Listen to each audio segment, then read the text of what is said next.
Hello guys, this is mister zero और आप देख रहे हैं मिस्टर ज़ीरो रिव्यू। और आज मैं रिव्यू करने वाला हूँ एक नया वेब सीरीज़ जो कि ZEE5 पे आया था और उसका नाम है the casino my game my rule.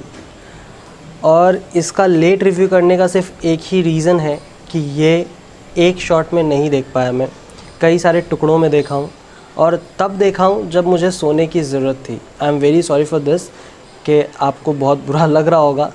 Bye the way, Karanvir Bohra की अगर बात की जाए, वो इसमें मेन लीड में है और उसी के साथ में देखे जा रहे हैं यहाँ पे सुधांशु पांडे। तो मैंने ऐसा क्यों कहा उससे पहले मैं क्लेरिफाई कर देता हूँ कि मैं यार करणवीर बोहरा का बहुत बड़ा फ़ैन हूँ। भले से जब वो एज अ प्रेम कसौटी में थे या फिर अभी रिसेंटली जो है बिग बॉस में आए थे, मैं उनका बहुत बड़ा सपोर्टर हूँ। इतना एडमायर करता हूँ कि हेयर स्टाइल से लेकर के हर चीज़ उनके कॉपी करने के लिए सोच लेता था मैं। हर तरह की चीज़ें, मतलब उनका बोलने का स्टाइल हो या फिर ड्रेसिंग स्टाइल हो, वो सारी चीज़ें मैं फॉलो करने का कोशिश करता था। उनका एक्टिंग अगर देखा जाए, बहुत आउटस्टैंडिंग एक्टिंग होती है यार। इतनी अच्छी एक्टिंग होती है ना कि भाई आप पूछ नहीं सकते। क्योंकि अगर आप लोगों को पता होगा, अगर आप उनको फॉलो करते हो, अगर आपको मतलब शुरू से आप उनको जानते हो, तो आपको पता होगा कि वो किस तरह से अपना प्रेजेंस दिखाते हैं। एक ऐसी पर्सनालिटी जो कि टेलीविज़न इंडस्ट्री में लड़कियों का दिल धड़काने के लिए काफ़ी है। मतलब उनकी किसी भी सीरियल में अगर एंट्री होती है तो समझ जाओ उस सीरियल का बजट क्या होगा और उस सीरियल में इनका रोल कितना इम्पोर्टेंट होने वाला है। तो भाई इन्होंने ने जो है, जब से सीरियल छोड़ा है, कुछ अलग चीज़ें करने की कोशिश कर रहे हैं और कोई ऐसी बात नहीं है कि बहुत बुरा कर रहे हैं, लेकिन अगर इंटरनली अगर सोचने की कोशिश करूँ तो यार काफ़ी ज़्यादा बुरा कर रहे हैं। सबसे पहले मैं बात कर लेता हूँ इस वेब सीरीज़ के बारे में। इस वेब सीरीज़ के अंदर में सबसे बड़ी खामी क्या लगी पता है मुझे? कि इस वेब सीरीज़ के अंदर में जो बैकग्राउंड म्यूज़िक है उसको बहुत लाउड रखा गया है। बैकग्राउंड म्यूज़िक को इतना लाउड रखा गया है कि सामने का जो डायलॉग है, जो सीन है, वो पूरे तरह से स्पॉइल किया जा रहा है।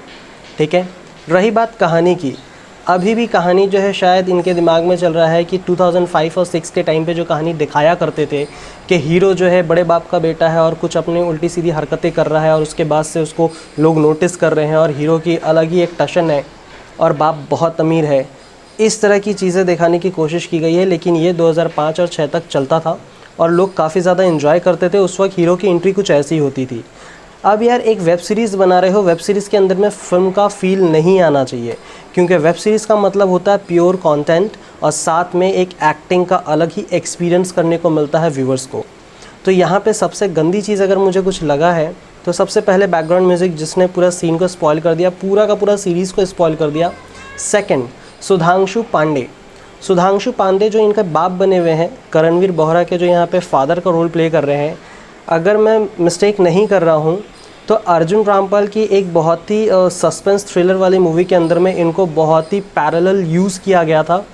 लेकिन इनकी करियर अगर देखा जाए तो ठीक ठाक है, not so awesome, not so down, ठीक ठाक है, हमें बहुत कम देखने को मिलते हैं। लेकिन बात यह है कि करणवीर बोहरा की एज और इनके एज में सिर्फ और सिर्फ 7-8 साल का फ़र्क होगा मैक्सिमम, जबकि देखा जाए ये दोनों एक ही एज के दिख रहे हैं। ठीक है, अगर करणवीर बोहरा की बात की जाए, he is a charming personality. ऐसी पर्सनालिटी है जो हेयर और लुक्स के वजह से बहुत दमदार दिखते हैं और ख़ास करके जिस तरह से उन्होंने बॉडी मेंटेन किया है उस हिसाब से तो लगता ही नहीं है यार कि एज हुई है। लेकिन फिर भी मैं ये कहना चाह रहा हूँ बॉस कि आप अपने बाप के रोल किसको दिए हो? अब आप लोग सोच रहे हो मैं केवी को डायरेक्टली क्यों बोल रहा हूँ। सबसे पहली बात, केवी साहब शायद हमारे इंडस्ट्री के देवानंद बनने वाले हैं। देवानंद साहब के अंदर में एक फितूर था। एक टाइम के बाद होता है कि आप उस जगह पे या तो काम छोड़ दो या तो रोल्स के साथ में एक्सपेरिमेंट करना शुरू करो और ख़ास करके उस रोल को एज के साथ खेलना शुरू करो। लेकिन हमारे देवानंद साहब ने आखिरी दम तक, यानी जब भी उन्होंने एक आखिरी मूवी लाई थी चार्जशीट, जो कि शायद रिलीज़ ही नहीं हुई, शूट हुआ सब हुआ, उसमें भी वो अपने उस बुढ़ापे में अपने आप को एज अ हीरो ही पोर्ट्रे कर रहे थे, भले से वो चीज़ उनको सपोर्ट कर रहा हो या नहीं। अब इनको इसलिए कह रहा हूँ क्योंकि करणवीर बोहरा ने इससे पहले एक स्टेप उठाया था 70 mm पे छाने के लिए, बहुत ही अच्छा कदम था, बस सही टाइम पे सही जगह पे रिलीज़ नहीं किया।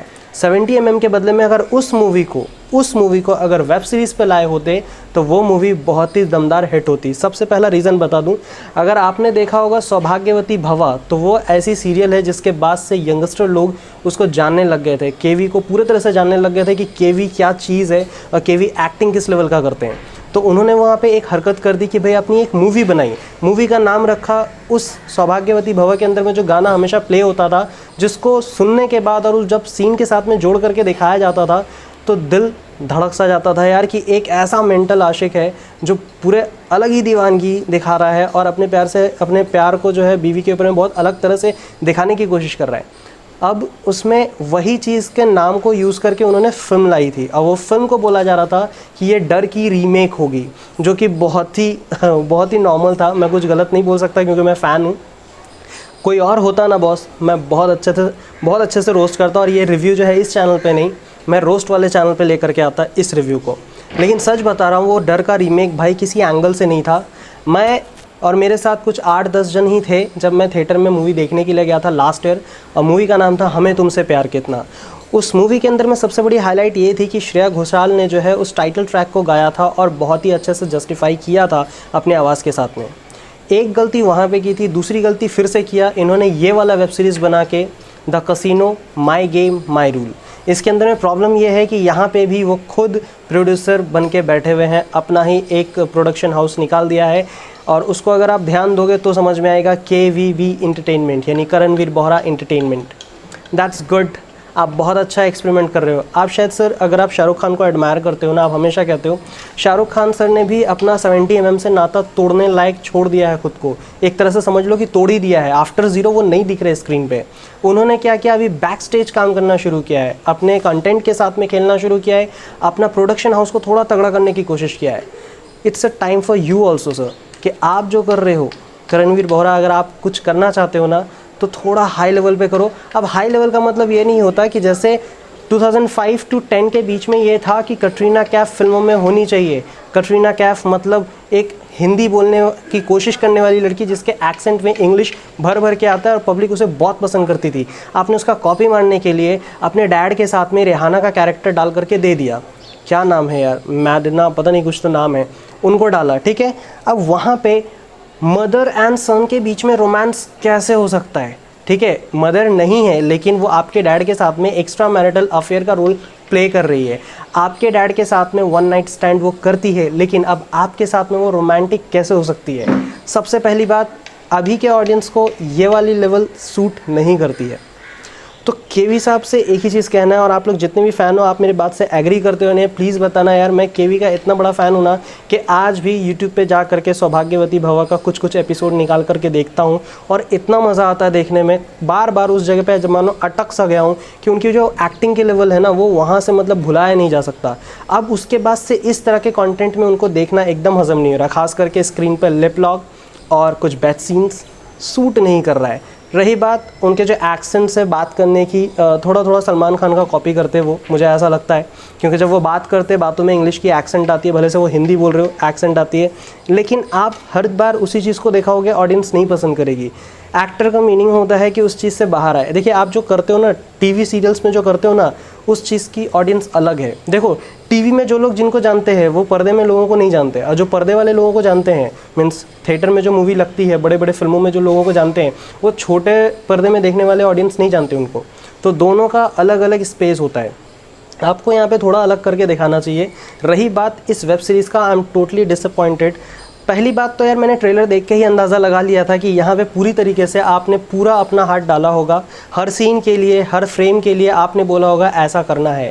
Please KV, don't do this. और आपके सामने में करियर बहुत बड़ी पड़ी है। क्यों? सबसे पहली बात, आपके लुक्स में कोई भी फ़र्क नहीं पड़ा है। You are still looking like a boy, seriously कह रहा हूँ। आप भले से कितनी भी एज में पहुँच गए हो, लेकिन वो मैटर नहीं करता। आपके लुक्स अभी भी वैसे ही, आपने बॉडी बहुत अच्छी मेंटेन किया। अगर प्लीज़ कंटेंट पे थोड़ा ध्यान दे दो और एक्टिंग में थोड़ा चेंजेस लेकर के आओगे तो यार बहुत लंबी रेस है आपके सामने में पड़ी हुई। और प्लीज़ अपने आप को डायरेक्टर प्रोड्यूसर बनाना बंद कर दो यार, क्योंकि ये सेकंड नहीं है, थर्ड टाइम है। लव यू सोनिया आपने रिलीज़ करवाया था पंजाब के थिएटर में, ठीक है, और वो एक पंजाबी मूवी थी, बुरी तरह से फ्लॉप हुई।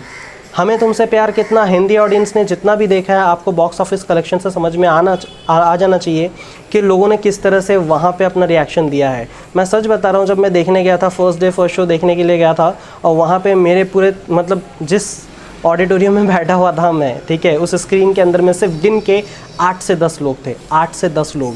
और मैंने सिर्फ इस मूवी को इसलिए एंजॉय किया क्योंकि उस मूवी में आप थे, और उसके अलावा वो मेरा फेवरेट गाना था वहाँ पे कि हमें तुमसे प्यार कितना, and that's the title song. लेकिन ये जो है ना, वेब सीरीज़ का मीनिंग ये मत रखो दिमाग में यार कि वेब सीरीज़ का मतलब होता है कुछ बेड सीन्स, कुछ किसिंग वाले सीन, कुछ न्यूडिटी। ये मीनिंग नहीं करता है। सबसे पहली बात मीनिंग करता है कि आपने कंटेंट क्या बनाया है। आई एम वेरी सॉरी अगर उनके सपोर्टर को बुरा लगा हो, लेकिन I am also a big fan. मेरे हर चीज़ उनसे जुड़ा हुआ रहता है, ख़ास करके shoes. I am totally copied by you man. आप जो भी करते हो ना शूज़ के मामले में, वो सारे के सारे शूज़ कॉपी करता हूँ। तो यार ट्रस्ट मी, थोड़ा अलग होने की कोशिश करो, और साथ में जो आप दिखाने की कोशिश करते हो, क्या यार बीच में घुसा यार, जो भी आप स्क्रीन पे दिखाना चाहते हो वो डायरेक्टर पे छोड़ दो, वो कैमरामैन पे छोड़ दो, वो स्क्रिप्ट राइटर पे छोड़ दो, उस पर आप अपना दखल मत दो। क्यों मालूम है, पूरे फिल्म के अंदर में दिखता है कि वो आपने किया है, वो स्टाइल आपने मांगा है, वो सीन आपने मांगा है, जबकि ऐसा नहीं होना चाहिए। आप अपना काम करो, उनको अपना काम करने दो। तो सीरियसली कह रहा हूँ, नेक्स्ट कॉन्टेंट पे थोड़ा अगर इस तरह से काम कर लिया, आपकी टीम ने अगर काम कर लिया, ट्रस्ट मी बहुत ही अलग रिज़ल्ट आएगा। ऐसा रिज़ल्ट आएगा जैसे कि बड़े बड़े वेब सीरीज़ में रिज़ल्ट आता है। और वेब सीरीज़ में कुछ ज़्यादा पैसा नहीं लगता है मेरे हिसाब से, जहाँ तक मैंने नोटिस किया है। जितने प्रॉप्स को मैं देखता हूँ, जितने सीन्स को मैं देखता हूँ, सीन्स को और प्रॉप्स को देख के समझ में आता है कि एग्जैक्टली एक वेब सीरीज़ बनाने में कितना खर्चा होता है। मैं अगर दिल से कहूँ तो वेब सीरीज़ बनाने में सबसे ज़्यादा खर्चा वहाँ पर होता है जहाँ पर राइटिंग हो रही होती है और जहाँ पर कलाकार को चुना जाता है। मतलब वैसे भी कलाकार को छोटे छोटे कलाकार लेते हैं जिनको मतलब फिल्मों में छोटा छोटा रोल मिलता था, वो यहाँ पर बड़े लेवल पर, बड़े स्केल पर उनको दिखाया जाता है। तो वो भी ज़्यादा डिमांड नहीं करते हैं। आप उसके अंदर में रहना चाहते हो, दैट्स गुड, लेकिन अपने आप को उस जॉनर से थोड़ा बाहर निकाल के रखोगे तो शायद समझ में आएगा। मैंने पूरा 10 एपिसोड देखा है, 23 मिनट का। यार एक एक एपिसोड कौन बनाता है। मेरे साथ में घर वाले कह रहे थे कि उसको 5 एपिसोड में समेट देना चाहिए था। और यार ये फिल्म नहीं चल रही है कि आप 5 मिनट का पूरा एक गाना दिखाओ, पूरा एक मतलब पूरा सेंशुअल सा सीन दिखाओ। नहीं यार, ज़रूरत नहीं है। बहुत स्मार्ट है व्यूअर्स, वो देख के समझ जाते हैं यहाँ पे क्या होने वाला है, अगला सीन क्या होने वाला है। तो आप 23 मिनट करके आपने 10 अलग अलग एपिसोड्स बना दिए। आपने वैसे देखा जाए तो अपने इंटरव्यूज़ में कहा था कि जिनको डाला है, जो बहुत ही फॉरेन एक्सेंट में हिंदी बोलने की कोशिश कर रही है, वो हर एपिसोड में मैच्योर होते हुए दिखेगी। मुझे नहीं लगी, ठीक है। भले से वो आपकी मॉम का रोल प्ले कर रही हो या फिर सुधांशु पांडे बहुत अच्छे एक्टर है। इसके अलावा आपने बहुत बड़े बड़े लोगों को और बहुत ही छोटे छोटे कलाकार को, दोनों को मिक्स करके आपने रखा है। एक तरफ में देखा जाए तो इतने बड़े बड़े कलाकार आपके साथ में बैठे हुए हैं जिनको मतलब हमने काफ़ी बड़े बड़े मूवीज़ में देखा है। सब कुछ सही था, डायरेक्शन पूरा हिल गया, story, screen play, everything was messed up. नहीं समझ में आ रहा था, बस बन गया। बनने के बाद ना एडिटिंग के टाइम में सोचा गया होगा कि इसको अभी प्रेजेंट कैसे करें। शूट तो हो गया है, प्रेजेंट कैसे करें। ऐसी बहुत सारी चीज़ें मेरे साथ में भी होती है। मैं भी स्टार्टिंग अभी जस्ट किया हूँ, छोटे छोटे शॉर्ट फिल्म बनाने की कोशिश कर रहा हूँ, छोटे छोटे फुटेज लेकर के उसको खेलने की कोशिश कर रहा हूँ। मेरे साथ में यही होता है। मुझे ऐसा लगता है कि इस वेब सीरीज़ को बनाने के बाद में ऐसा लगा होगा सबको कि यार शूट तो कर लिया, अब इसको मैनेज कैसे करना, अब इसको एक्सपोर्ट कैसे करना है। पूरा तरह से तो हो चुका है, अब एग्जीक्यूट, एक्सपोर्ट कैसे करना है इसको। तो यार यही चीज़ हुआ है। मेरे हिसाब से इस वेब सीरीज़ को कोई मार्क्स नहीं देना चाहिए, क्योंकि इंसल्ट हो जाएगी। जितना भी पैसा लगा है, जितना भी मतलब कोशिश लगाए हैं, जितनी भी मेहनत लगी है, वो सारा वेस्ट हो जाएगा। तो मैं नहीं बताना चाहता कि यार कितना स्टार देना चाहूँगा इसको। तो ओवरऑल यही कहना चाहता हूँ, डू समथिंग डिफरेंट। और प्लीज़ यार करणवीर बोहरा, मैं आपको बहुत जल्दी एक अलग कंटेंट में देखना चाहता हूँ। टिकटॉक से थोड़ा दूर हो जाओ तो बेटर रहेगा। टिकटॉक में बहुत ज़्यादा कंटेंट देते हो, बहुत ज़्यादा एक्सपेरिमेंट करते हो। यार मुझे लगता है आपको वेब सीरीज़ पे ध्यान देना चाहिए। सही लाइन अभी चुना है। हाँ, और जो मूवी थी उसको भी लेकर आओ OTT प्लेटफॉर्म पे, ताकि उसको देख पाए। उसको यहाँ पे रिलीज़ कर दो, आपके पैसे कवर हो जाएंगे, आई होप सो। तो ठीक है। और जितने भी व्यूअर्स हैं, आप लोग एग्री करते हो नहीं, प्लीज़ बताओ यार। वीडियो थोड़ा लेंदी हो गया, दिल से कह रहा था, so I am very sorry for that. तो मिलता हूँ नेक्स्ट वीडियो में, तब तक के लिए थैंक यू, बाय, साइन और एंड अस्ता।